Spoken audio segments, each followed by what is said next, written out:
Baik, selamat sore semua. Selamat datang saya ucapkan dari Stasiun Besar Bandung yang merupakan ibu kota dari Daop atau daerah operasi Daop 2 Bandung. Di stasiun Bandung ini terdapat banyak sekali keberangkatan, khususnya untuk kereta-kereta api yang kelasnya full eksekutif maupun campuran dengan kelas tinggi. Dan pada kali ini saya tidak akan naik kereta api jarak jauh, akan tetapi saya akan naik kereta api cepat atau KCIC dari stasiun Bandung, tepatnya pada Larang, menuju ke arah Halim. Akan tetapi dari stasiun Bandung ini, para penumpang KCIC itu akan dinaikkan atau naik terlebih dahulu itu kereta feeder sampai ke arah stasiun Padalarang. Lalu nanti ketika sampai stasiun Padalarang, kereta api cepatnya baru menjemput para penumpang dan akan menuju ke arah stasiun Halim.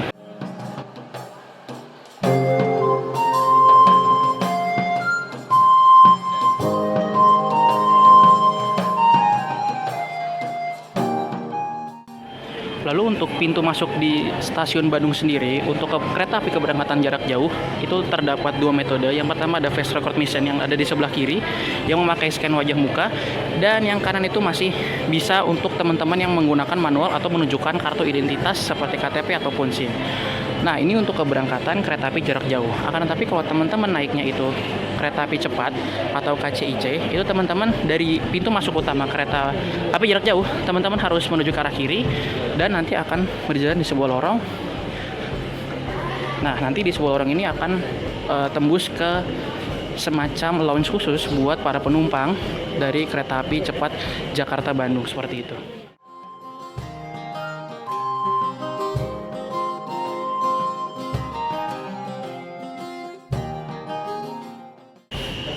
Nah, lalu ini merupakan bentuk tampak depan dari lounge khusus untuk kereta api cepat Jakarta Bandung. Jadi untuk pintu masuk dari penumpang KCIC dan penumpang kereta api jarak jauh itu telah dibedakan. Kalau misalkan penumpang kereta api jarak jauh itu boarding dan masuk itu lewat pintu masuk jalur utama yang di gedung utama tadi. Nah, kalau misalkan penumpang kereta api cepat itu punya lounge khusus untuk check-in dan menunggu kedatangan kereta feeder yang akan mengantarkan penumpang ke stasiun Padalarang. Jadi memang sudah berbeda dari pintu masuk antara kereta api jarak jauh dengan kereta api feeder KCIC ini.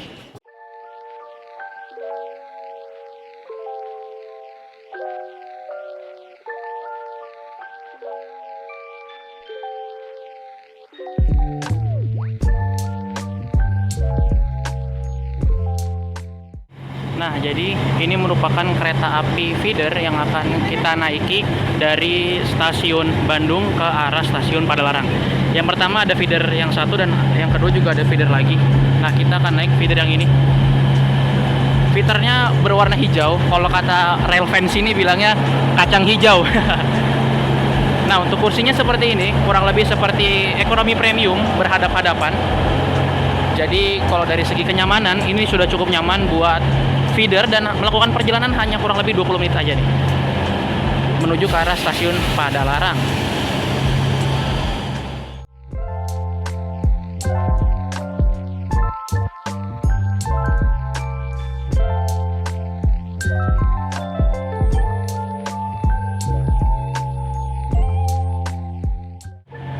Nah, jadi memang tampaknya jalur 7 di stasiun Bandung itu memang dikhususkan untuk kereta api cepat nih, untuk feeder dari kereta api cepat Jakarta Bandung. Soalnya itu di jalur 7 tulisannya KC teman-teman, atau kayak kereta cepat. Tuh bisa dilihat.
Nah,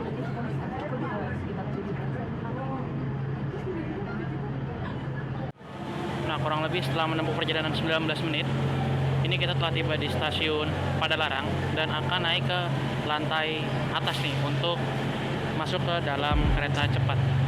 Jadi kereta cepat itu berada di lantai atas. Sedangkan untuk stasiun Padalarang sendiri itu ada di lantai bawah.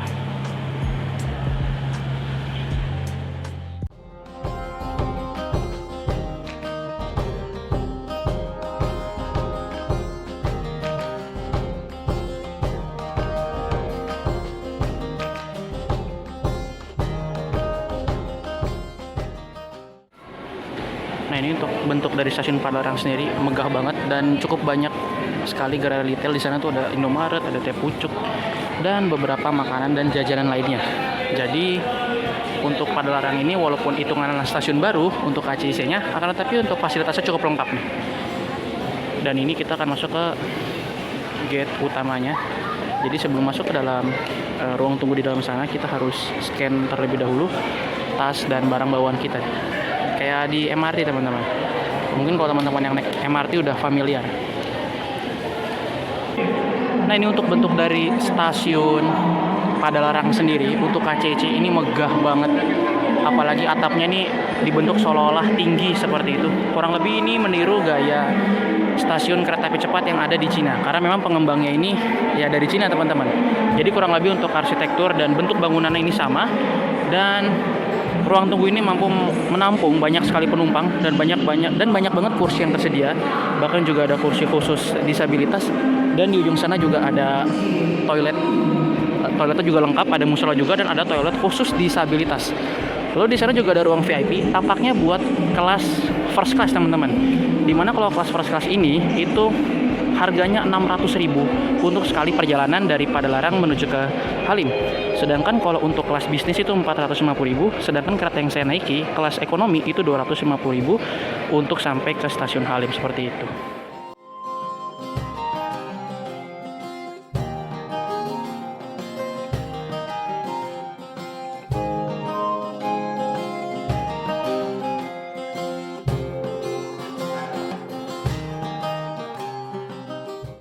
Nah, jadi setelah melewati pintu masuk pemeriksaan tiket dan di ujung sana untuk pemeriksaan barang, kita akan diarahkan menuju ke arah peron keberangkatan. Nah, peron keberangkatannya itu ada di sebelah sana untuk keberangkatan ke arah Halim atau ke arah Jakarta. Sedangkan peron sebelah sini itu dikhususkan untuk keberangkatan menuju ke arah Tegaluar.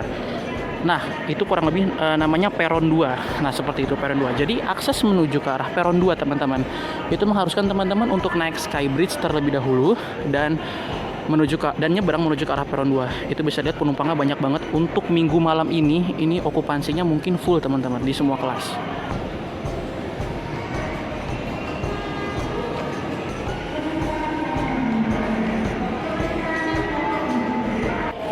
Nah, di sini juga tertera untuk nomor keretanya itu 12.50 keberangkatan 18.42 dari stasiun Padalarang. Nah, di sini juga ada lift prioritas. Jadi kalau teman-teman yang bawa anak atau disabilitas atau masuk prioritas lah intinya, teman-teman bisa menggunakan lift tersebut untuk turun. Nah, ini kita akan turun menuju ke arah peron 2.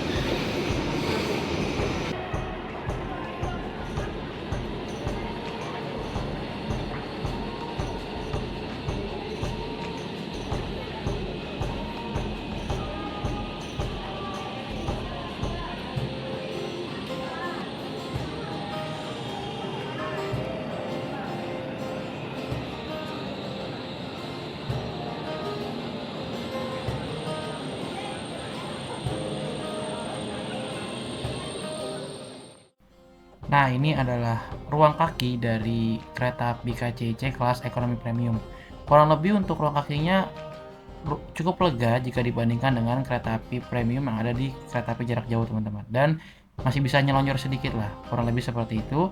Lalu di atas ruang kaki, nah ini ada meja lipat yang bisa teman-teman gunakan untuk bekerja menggunakan laptop ataupun makan.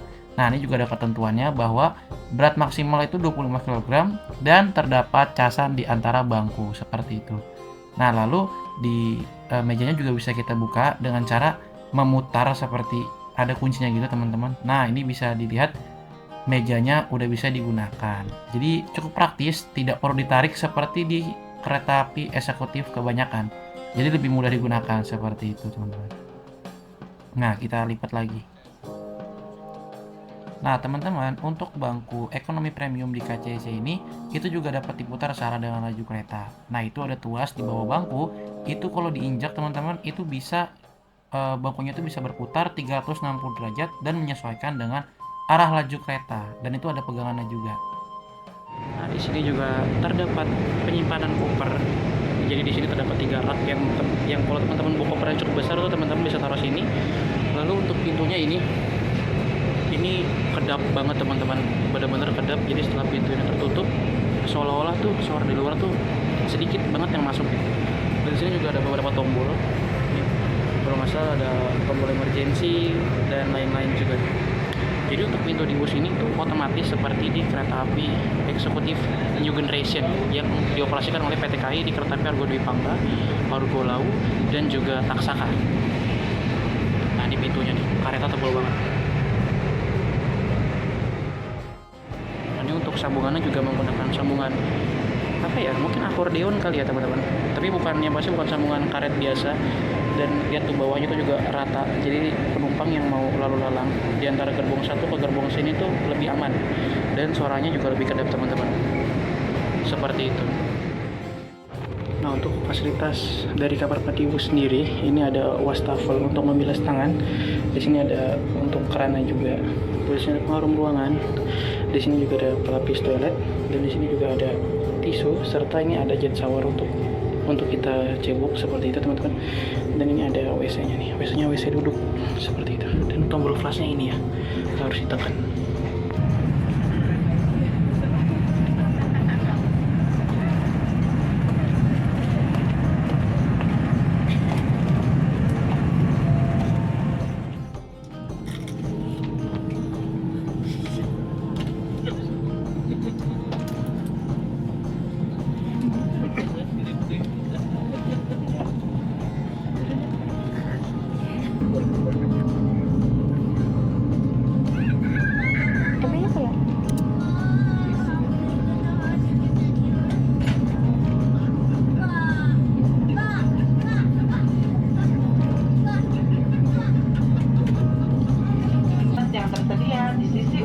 Stasiun Halim. Sampai jumpa di perjalanan berikutnya. Terima kasih. Dear passengers, bus will soon arrive at the final station, Halim Station. The doors on the left side will be open. Please stand near of the doors and mind the gap between the train and the platform. Thank you. Salam. Bus, bus, bus. Yes.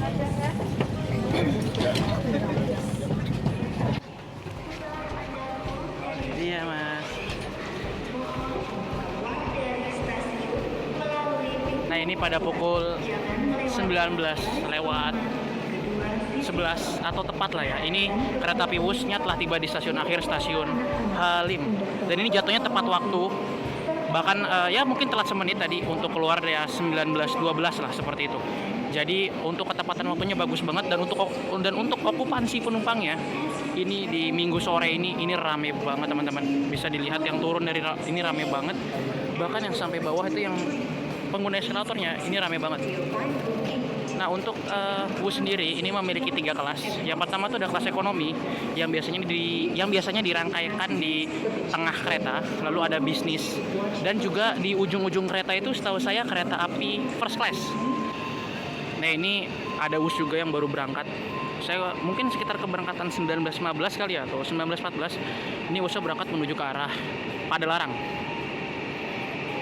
Jadi memang untuk frekuensi kereta api Wus sendiri ini banyak banget di setiap harinya. Jadi cukup mengakomodir untuk teman-teman yang ingin berpergian dari Jakarta ke Bandung ataupun sebaliknya nih. Nah, untuk rel antara Wus dan kereta api reguler atau kereta api jarak jauh di Indonesia ini memiliki beberapa perbedaan. Salah satunya ini adalah jenis rel yang lebih lebar. Kalau Wus itu relnya itu lebarnya 1435 mm, sedangkan kalau kereta api jarak jauh atau kereta api reguler yang digunakan di Indonesia kebanyakan itu masih lebarnya 1067 mm. Nah, kalau untuk standar internasionalnya teman-teman itu lebarnya 1435. Ini bisa dilihat relnya ini kurang lebih lebar jika dibandingkan dengan kereta api reguler yang ada di Indonesia seperti itu. Nah, Ini untuk first class-nya konfigurasi seatnya ternyata 21. Wah, ini warna kursinya putih dan legroomnya lebih luas nih jika dibandingkan dengan ekonomi. Dan dia berada di ujung kereta, dekat masinis lah.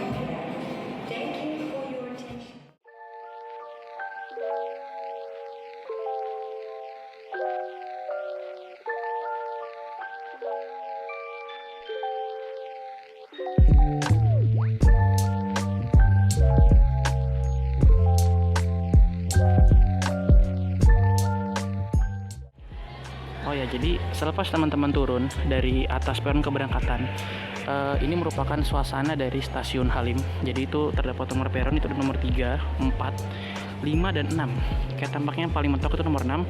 Lalu terdapat 3 lift. Mungkin lift prioritas kali ya, 1, 2 di sana dan 3. Lalu di sini juga terdapat counter check out yang bisa dijadikan sebagai counter check in juga. Nah, tapi karena kita mau keluar, oleh karena itu kita diharuskan untuk men-scan tiket yang tadi berangkat kita telah dapatkan baik dari aplikasi ataupun dicetak. Oleh karena itu saya akan scan tiket terlebih dahulu untuk keluar dari tempat keberangkatan di stasiun Halim ini. Nah, lalu selepas keluar dari pintu keluar, ini banyak banget gerai retail ataupun tempat makan yang bisa teman-teman singgahi terlebih dahulu sebelum keluar atau melanjutkan perjalanan. Di sini ada semacam es jeruk, lalu ada lumpia, ya semacam food court lah teman-teman.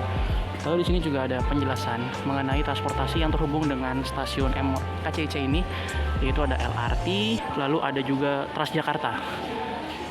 Seperti itu.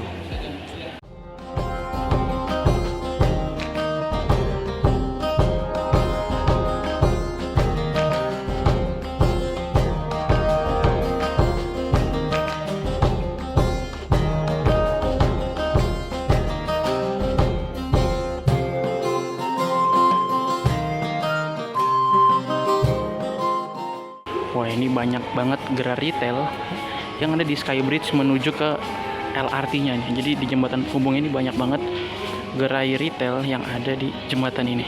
Lalu juga ada tempat makanan juga nih.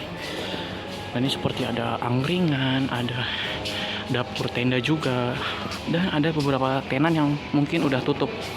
Ini ada bebek, lalu ada mie Aceh juga.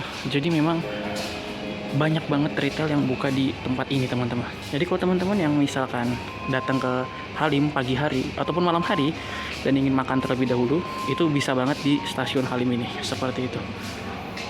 Wah, ini ada soto Banjar nih, tapi tutup sih. Ini kayak temanya tema-tema mungkin Imlek ya, untuk merayakan Imlek. Jadi nuansa merahnya kerasa banget.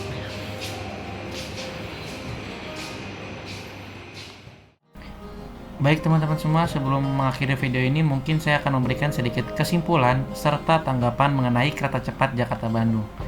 Menurut saya dari segi rangkaian, kereta api KCC ini sudah tidak perlu diragukan lagi, karena memang dari segi rangkaian itu sudah kedap dan jauh lebih kedap jika dibandingkan dengan kereta api jarak jauh lainnya yang ada di Indonesia. Lalu untuk dari segi penumpang atau okupansi penumpang, kereta api cepat ini menurut saya memiliki okupansi penumpang yang sangat bagus. Bahkan menurut saya tidak terpaku pada saat weekend aja nih. Beberapa kali saya naik kereta api cepat itu memang untuk okupansi penumpangnya sudah sangat baik. Bahkan untuk di kereta feeder sendiri itu banyak banget penumpang yang pada akhirnya berdiri sepanjang perjalanan di kereta feedernya teman-teman. Hal ini membuktikan bahwa memang okupansi penumpang KCC itu masih sangat baik walaupun memang sudah mungkin hampir setahun beroperasi di jalur Jakarta-Bandung. Nah, lalu dari segi harga sendiri, untuk kereta yang saya naiki di kelas ekonomi premium itu memiliki harga 250.000 untuk weekend. Sedangkan untuk weekdays itu 200.000 teman-teman. Akan tetapi, beberapa hari yang lalu PEP atau KCIC lah itu membuat peraturan di mana tarif itu bersifat dinamis dan tidak kaku seperti sebelumnya. Kalau dulu kereta api KCIC itu dibanderol 200.000 untuk weekdays dan 250.000 untuk weekend di semua jam perjalanan. Sedangkan semenjak pemberlakuan tarif dinamis, tarif di KCC itu bisa berubah tergantung dengan jam keberangkatan teman-teman dan hari keberangkatan. Jadi kalau misalkan di pagi hari dari arah Bandung menuju ke Jakarta itu biasanya lebih murah teman-teman. Kalau nggak salah itu cuma 150 atau 175.000 aja. Nah, hal ini pada akhirnya dapat meningkatkan okupansi ataupun minat masyarakat dalam menggunakan kereta api cepat Jakarta-Bandung. Oke, mungkin sekian dulu untuk review singkat mengenai kereta api KCIC dan juga mengenai okupansi penumpang. Kesimpulannya memang untuk penumpang KCIC ini menurut saya masih ramai dan juga masih banyak masyarakat yang menjadikan KCIC ini sebagai pilihan untuk berpergian dari Bandung ke Jakarta ataupun sebaliknya. Baik, terima kasih teman-teman yang sudah menonton. Kurang lebihnya mohon maaf. Wassalamualaikum warahmatullahi wabarakatuh. Sampai jumpa di video selanjutnya.